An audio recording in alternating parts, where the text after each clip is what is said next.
ಬಂಧುಗಳೇ ನಮಸ್ಕಾರ, ಹೇಗಿದ್ದೀರಿ ನೀವೆಲ್ಲರೂ? ನಾನು ಸುಬ್ರಹ್ಮಣ್ಯ ಎಸ್ ಹಂಡಿಗೆ. ಬಂಧುಗಳೇ, ಕೊಲೆ ಕೇಸ್ನಲ್ಲಿ ನಟ ದರ್ಶನ್ ಪರಪ್ಪನ ಅಗ್ರಹಾರ ಜೈಲು ಸೇರಿ 65ರಿಂದ 66 ದಿನ ಆಯಿತು. ಇದೀಗ ನಟ ದರ್ಶನ್ಗೆ ಜೈಲಿನಲ್ಲಿ ಸಿಗ್ತಿರುವಂಥ ರಾಜ್ಯಾತಿಥ್ಯಕ್ಕೆ ಸಂಬಂಧಪಟ್ಟ ಹಾಗೆ ಸಾಕಷ್ಟು ಸುದ್ದಿ ಆಗ್ತಾ ಇದೆ, ಚರ್ಚೆಯೂ ಕೂಡ ಆಗ್ತಾ ಇದೆ. ಬ್ಯಾಕ್ ಟು ಬ್ಯಾಕ್ ಒಂದಷ್ಟು ಫೋಟೋಸ್ಗಳು ವೈರಲ್ ಆಗ್ತಾ ಇದೆ, ವಿಡಿಯೋ ಕೂಡ ವೈರಲ್ ಆಗ್ತಾ ಇದೆ. ಇದೀಗ ಮತ್ತೊಂದು ಫೋಟೋ ವೈರಲ್ ಆಗಿದೆ. ಸಹಜವಾಗಿ ಎಲ್ರಿಗೂ ಕೂಡ ಕುತೂಹಲ ಇತ್ತು, ನಟ ದರ್ಶನ್ ಇರುವಂಥ VIP ಸೆಲ್ ಹೇಗಿದೆ, ನಟ ದರ್ಶನ್ಗೆ ಸೆಲ್ ಒಳಗಡೆ ಸಾಮಾನ್ಯ ಕೈದಿಗಳ ರೀತಿಯಲ್ಲೇ ವ್ಯವಸ್ಥೆಯನ್ನು ಮಾಡಲಾಗಿದೆ ಅಥವಾ ವಿಶೇಷವಾದಂಥ ವ್ಯವಸ್ಥೆ ಏನಾದರೂ ಇದೆಯಾ ಅಂತ. ಸದ್ಯ ಈ ಫೋಟೋ ಅದೆಲ್ಲವನ್ನು ಕೂಡ ಸಾರಿ ಹೇಳ್ತಾ ಇದೆ. ಫೋಟೋದಲ್ಲಿ ನೀವು ಗಮನಿಸ್ತಾ ಇರುವ ಹಾಗೆ ಒಂದು ವಿಶಾಲವಾದಂಥ ಕೋಣೆ, ಅದರ ಮೇಲೆ ಒಂದು ಬೆಡ್ ಇದೆ, ಅಂದರೆ ನೆಲದ ಮೇಲೆ ಬೆಡ್ಡನ್ನು ಹಾಸಲಾಗಿದೆ. ಕಾಟ್ ವ್ಯವಸ್ಥೆ ಅಂಥದ್ದು ಯಾವುದೂ ಕೂಡ ಇಲ್ಲ, ನೆಲದ ಮೇಲೆ ಒಂದು ಬೆಡ್ಡನ್ನು ಹಾಕಲಾಗಿದೆ. ಆ ಬೆಡ್ ಮೇಲೆ ನಟ ದರ್ಶನ್ ಮಲಗಬೇಕು. ಆ ಸೆಲ್ನ ಎದುರುಗಡೆ ಒಂದು ಗಾರ್ಡನ್ ಇರುತ್ತೆ, ಅಲ್ಲಿ ಓಡಾಡೋದಕ್ಕೆ ಅವಕಾಶ ಅಂಥದ್ದೆಲ್ಲವೂ ಕೂಡ ಇದೆ. ಅದರ ಬಗ್ಗೆ ಯಾರಿಗೂ ಕೂಡ ಆಕ್ಷೇಪ ಇಲ್ಲ. ನಟ ದರ್ಶನ್ಗೆ ಕೊಟ್ಟಿರೋದೇ VIP ಸೆಲ್, ಅತಿ ಹೆಚ್ಚು ಭದ್ರತೆ ಇರುವಂಥ ಸೆಲ್.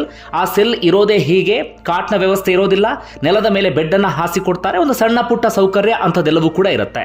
ಆದರೆ ಇಲ್ಲಿ ಕಾಣ್ತಿರುವಂಥ ತಪ್ಪು ಅಥವಾ ನಾವು ಪ್ರಶ್ನೆ ಮಾಡಬೇಕಾಗಿರುವಂಥ ವಿಚಾರ ಅಂದರೆ, ದರ್ಶನ್ ಪಕ್ಕದಲ್ಲಿ ಸಹಕೈದಿಯೊಬ್ಬನಿದ್ದಾನೆ. ಆ ಸಹಕೈದಿಯ ಕೈಯಲ್ಲಿ ಒಂದು ಫೋನ್ ಇದೆ. ಆ ಫೋನ್ನಲ್ಲಿ ಆತ ವಿಡಿಯೋ ಕಾಲನ್ನು ಮಾಡಿದ ಹಾಗೆ ಕಾಣಿಸ್ತಾ ಇದೆ. ಆ ವಿಡಿಯೋ ಕಾಲ್ ಮೂಲಕ ನಟ ದರ್ಶನ್ ಮಾತಾಡ್ತಾ ಇದ್ದಾರೆ. ದರ್ಶನ್ ಕುಟುಂಬಸ್ಥರ ಜೊತೆ ಮಾತಾಡ್ತಿದ್ದಾರೋ, ಆಪ್ತರ ಜೊತೆಗೆ ಮಾತಾಡ್ತಿದ್ದಾರೋ, ಅಥವಾ ಆ ಸಹಕೈದಿ ಇದ್ದಾನಲ್ಲ ಸಹಕೈದಿಯ ಆಪ್ತರ ಜೊತೆಗೆ ಮಾತನಾಡ್ತಿದ್ದಾರೋ ಅದ್ಯಾವುದು ಕೂಡ ಗೊತ್ತಿಲ್ಲ. ನಿನ್ನೆ ತಾನೇ ಒಂದು ಗಮನಿಸಿದ್ರಿ, ವಿಡಿಯೋ ಕಾಲ್ನಲ್ಲಿ ಮಾತಾಡ್ತಿರುವಂಥ ವಿಡಿಯೋ ವೈರಲ್ ಆಗಿತ್ತು. ಅದರಲ್ಲಿ ಒಬ್ಬ ರೌಡಿ ಶೀಟರ್ ಜೊತೆಗೆ ನಟ ದರ್ಶನ್ ಮಾತಾಡ್ತಾ ಇದ್ರು. ಇಲ್ಲಿ ಯಾರ ಜೊತೆಗೆ ಮಾತಾಡ್ತಿದ್ದಾರೋ ಗೊತ್ತಿಲ್ಲ, ಆದರೆ ಫೋನನ್ನು ಒಳಗಡೆ ತಂದು ದರ್ಶನ್ ಎದುರುಗಡೆ ವಿಡಿಯೋ ಕಾಲ್ ಮಾಡಿ ದರ್ಶನ್ಗೆ ಮಾತಾಡೋದಕ್ಕೆ ಅವಕಾಶವನ್ನು ಮಾಡಿಕೊಟ್ಟಿದ್ದಾರಲ್ಲ, ಇದು ಸಹಜವಾಗಿ ಜೈಲರ್ಗಳ ಗಮನಕ್ಕೆ 100ಕ್ಕೆ 100ರಷ್ಟು ಬಂದಿರುತ್ತೆ. ಜೈಲರ್ಗಳೇ ಇದಕ್ಕೆ ಅವಕಾಶವನ್ನು ಮಾಡಿಕೊಟ್ಟಿರ್ತಾರೆ. ಇದು ಈಗ ಉದ್ಭವ ಆಗ್ತಿರುವಂಥ ಪ್ರಶ್ನೆ. ಸಾಮಾನ್ಯ ಜನರಿಗೆ ಹೀಗೆ ಅವಕಾಶವನ್ನು ಮಾಡಿಕೊಡ್ತೀರಾ? ಇಲ್ಲ. ಸಾಮಾನ್ಯ ಜನರಿಗೆ ಜೈಲೆಂದರೆ ನರಕ. ದುಡ್ಡಿದ್ದವರಿಗೆ, ಇನ್ಫ್ಲುಯೆನ್ಸ್ ಇದ್ದವರಿಗೆ, ಪ್ರಭಾವ ಇದ್ದವರಿಗೆ ಜೈಲೆಂದರೆ ರೆಸಾರ್ಟು, ಹೋಟೆಲ್ಲು, ತಮ್ಮ ಐಷಾರಾಮಿ ಮನೆ ಇದ್ದ ಹಾಗೆ. ನಟ ದರ್ಶನ್ರನ್ನ ಇಷ್ಟು ಕಷ್ಟಪಟ್ಟು ಈಗ ಜೈಲಿನ ಒಳಗಡೆ ಇಟ್ಕೊಳ್ಳೋ ಬದಲಾಗಿ ಅವ್ರ ಮನೆಗೆ ಆರಾಮಾಗಿ ಕಳಿಸ್ಬೋದಿತ್ತು. ಯಾಕಂದ್ರೆ ಮನೆಯಲ್ಲಿ ಏನೆಲ್ಲ ವ್ಯವಸ್ಥೆ ಸಿಗ್ತಾ ಇದೆ, ಆ ಎಲ್ಲ ವ್ಯವಸ್ಥೆಯೂ ಕೂಡ ನಟ ದರ್ಶನ್ಗೆ ಇದೀಗ ಜೈಲಿನ ಒಳಗಡೆಯೇ ಸಿಗ್ತಿದೆ ಅನ್ನೋದನ್ನ ಈ ಫೋಟೋ ಸಾರಿ ಹೇಳ್ತಾ ಇದೆ. ಅದು ಹೇಗೆ ಫೋನ್ ಒಳಗಡೆ ಇಟ್ಕೊಳ್ಳೋಕೆ ಅವಕಾಶ ಕೊಟ್ಟರು, ಅದು ಹೇಗೆ ಗಂಟೆಗಟ್ಟಲೆ ವಿಡಿಯೋ ಕಾಲ್ನಲ್ಲಿ ಮಾತಾಡೋದಕ್ಕೆ ಅವಕಾಶ ಮಾಡಿಕೊಟ್ರು, ಅದು ಯಾವುದು ಕೂಡ ಗೊತ್ತಾಗ್ತಿಲ್ಲ. ಹೀಗೆ ಇನ್ನೊಂದಷ್ಟು ವಿಚಾರವನ್ನು ಗಮನಿಸ್ತಾ ಹೋಗೋಣ. ನಿನ್ನೆ ತಾನೇ ಗಮನಿಸಿದ್ರಿ, ನಿನ್ನೆ ಮೊದಲು ಒಂದು ಫೋಟೋ ವೈರಲ್ ಆಗಿತ್ತು. ಆ ಫೋಟೋ ಎಲ್ಲ ಕಡೆಗಳಲ್ಲೂ ಕೂಡ ಸಂಚಲನ ಮೂಡಿಸಿತ್ತು.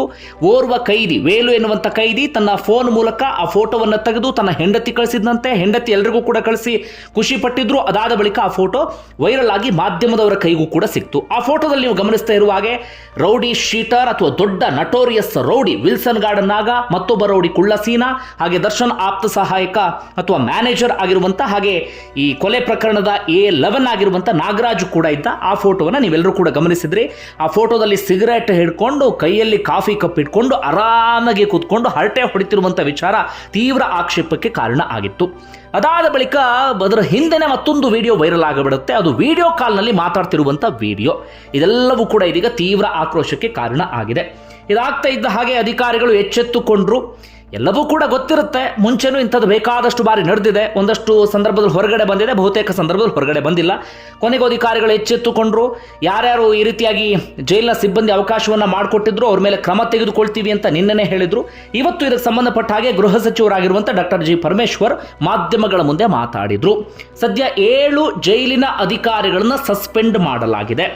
ಜೈಲರ್ ಆಗಿರುವಂಥ ಶರಣಬಸಪ್ಪ ಅಮೀನ್ಗಡ, ಕಂಡೇವಾಲ S. ಪ್ರಭು ಎನ್ನುವಂಥ ವ್ಯಕ್ತಿ, ಹಾಗೆ ಸಹಾಯಕ ಜೈಲರ್ ಆಗಿರುವಂಥ ತಿಪ್ಪೇಸ್ವಾಮಿ, ಶ್ರೀಕಾಂತ ತಳವಾರ, ಹಾಗೆ ಹೆಡ್ ವಾರ್ಡನ್ಗಳಾಗಿರುವಂಥ ವೆಂಕಪ್ಪ, ಸಂಪತ್, ಬಸಪ್ಪ, ಇವರೆಲ್ಲರನ್ನೂ ಕೂಡ ಇದೀಗ ಸಸ್ಪೆಂಡ್ ಮಾಡಲಾಗಿದೆ. ಆದರೆ ಸಾರ್ವಜನಿಕರ ಆಗ್ರಹ ಏನಪ್ಪ ಅಂದರೆ, ಸಣ್ಣ ಪುಟ್ಟ ಅಧಿಕಾರಿಗಳನ್ನ ಸಸ್ಪೆಂಡ್ ಮಾಡಿ ಕೈ ತೊಳ್ಕೊಂಡ್ರೆ ಆಗೋದಿಲ್ಲ. ಅಲ್ಲಿರುವಂಥ ಉನ್ನತ ಹಂತದ ಅಧಿಕಾರಿಗಳಿದ್ದಾರಲ್ಲ, ಅವರ ಗಮನಕ್ಕೆ ಬಾರದೆ ಇದ್ಯಾವುದು ಕೂಡ ರಾಜಾರೋಷವಾಗಿ ನಡೆಯೋದಿಲ್ಲ. ಹಾಗೆ ಅವರ ಕೈಗೆ ಸೇರಬೇಕಾದದ್ದು ಕೂಡ ಸೇರ್ತಾ ಇರುತ್ತೆ. ಹೀಗಾಗಿ ಉನ್ನತ ಮಟ್ಟದ ಅಧಿಕಾರಿಗಳ ವಿರುದ್ಧವೂ ಕೂಡ ಕ್ರಮ ಆಗಬೇಕು ಎನ್ನುವಂಥ ಆಗ್ರಹವನ್ನು ಮುಂದಿಡಲಾಗ್ತಾ ಇದೆ. ಇದು ಒಂದು ಬೆಳವಣಿಗೆ. ಮತ್ತೊಂದು ಬೆಳವಣಿಗೆ ಏನಪ್ಪಾ ಅಂದ್ರೆ ನಟ ದರ್ಶನ್ರನ್ನ ಇದೀಗ ಬೇರೆ ಜೈಲಿಗೆ ಶಿಫ್ಟ್ ಮಾಡುವಂತ ಸಾಧ್ಯತೆಯೂ ಕೂಡ ಇದೆ. ಯಾಕಂದ್ರೆ ಈ ಜೈಲಿನಲ್ಲಿ ಒಂದಷ್ಟು ರೌಡಿ ಶೀಟರ್ಗಳ ಸಂಪರ್ಕ, ಸ್ನೇಹ ಎಲ್ಲವೂ ಕೂಡ ಬೆಳೆಸ್ಕೊಂಡಿದ್ದಾರೆ. ಒಂದು ಕಂಫರ್ಟಬಲ್ ಲೈಫ್ ಲೀಡ್ ಮಾಡ್ತಿದ್ದಾರೆ. ಹೀಗಾಗಿ ಅದನ್ನು ತಪ್ಪಿಸುವಂತ ಉದ್ದೇಶದಿಂದ ಬೇರೆ ಜೈಲಿಗೆ ಶಿಫ್ಟ್ ಮಾಡುವಂತ ಸಾಧ್ಯತೆ ಇದೆ.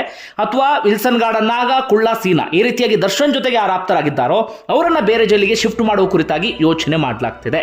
ಜೊತೆಗೆ ಜೈಲಿನ ನಿಯಮಗಳನ್ನ ಬ್ರೇಕ್ ಮಾಡಿದ ಕಾರಣಕ್ಕಾಗಿ ದರ್ಶನ್ ವಿರುದ್ಧವೂ ಕೂಡ ಕ್ರಮ ತೆಗೆದುಕೊಳ್ಳಲಾಗುತ್ತೆ. ಹೀಗಾಗಿ ದರ್ಶನ್ಗೆ ಮತ್ತೊಂದು ಕಾನೂನು ಸಂಕಷ್ಟ ಎದುರಾಗಿದೆ. ಇನ್ನೊಂದು ಕೇಸನ್ನ ಅವರ ವಿರುದ್ಧ ದಾಖಲಿಸುವಂತ ಸಾಧ್ಯತೆ ಇದೆ. ಇದು ಸದ್ಯ ಆಗಿರುವಂತಹ ಬೆಳವಣಿಗೆ. ಇನ್ನು ಸಿಸಿಬಿ ಅಧಿಕಾರಿಗಳು ಮೊನ್ನೆ ಅಷ್ಟೇ ಜೈಲ ಮೇಲೆ ದಾಳಿ ಮಾಡಿದ್ರಪ್ಪ. ಆ ದಾಳಿ ಏನು ಪ್ರಯೋಜನ ಮತ್ತು ಗೊತ್ತಾಗ್ತಿಲ್ಲ. ಒಂದು ಫೋನ್ ಸಿಕ್ಕಿಲ್ಲ, ಏನೂ ಸಿಕ್ಕಿಲ್ಲ ಅಂತ ಬರೀ ಕೈಯಲ್ಲಿ ವಾಪಸ್ ಬಂದರು. ಈಗ ನೋಡಿದ ಒಂದಷ್ಟು ಫೋಟೋಸ್ ವಿಡಿಯೋಸ್ ಎಲ್ಲ ವೈರಲ್ ಆಗ್ತಿದೆ. ಯಾರ ಕೈಯಲ್ಲಿ ನೋಡಿದ್ರು ಫೋನು, ಯಾರ ಕೈಯಲ್ಲಿ ನೋಡಿದ್ರು ಸಿಗರೆಟ್, ಎಲ್ಲವೂ ಕೂಡ ಸಿಗ್ತಾ ಇದೆ. ಹಾಗೆ ನಾವೆಲ್ಲರೂ ಅರ್ಥ ಮಾಡ್ಕೊಳ್ಬೇಕಾಗಿರುವಂಥ ವಿಚಾರ ಏನಪ್ಪ ಅಂದರೆ, ಜೈಲಿನಲ್ಲಿ ಸಿಗರೇಟ್ ಸಿಗುತ್ತೆ, ಬೇಕರಿ ಐಟಮ್ಸ್ಗಳು ಸಿಗುತ್ತೆ, ಸ್ವಲ್ಪ ದುಡ್ಡು ಜಾಸ್ತಿ ಅಂತೆ, ಅಲ್ಲಿ ಕ್ಯಾಂಟೀನ್ ಇರುತ್ತೆ, ಎಲ್ಲವೂ ಕೂಡ ಸಿಗುತ್ತೆ.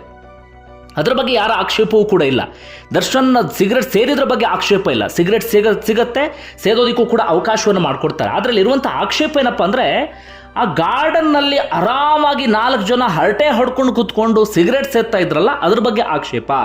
ಜೈಲಲ್ಲಿ ಕಂಡ ಕಡೆಗಳಲ್ಲಿ ಈ ರೀತಿಯಾಗಿ ಮನೇಲಿ ಕೂತ್ಕೊಂಡು 4 ಜನ ಹರಟೆ ಹೊಡ್ಕೊಂಡು ಸಿಗರೆಟ್ ಸೇರ್ತಾ ಒಳ್ಳೆ ಟೀ ಕಪ್ ಇಟ್ಕೊಂಡು ಕಾಫಿ ಕುಡಿಯೋದಕ್ಕೆ ಅವಕಾಶ ಮಾಡಿಕೊಡೋದಿಲ್ಲ. ಅದು ಹೇಗೆ ಅವಕಾಶವನ್ನು ಮಾಡಿಕೊಟ್ರಿ ಅನ್ನೋದು ಪ್ರಶ್ನೆ.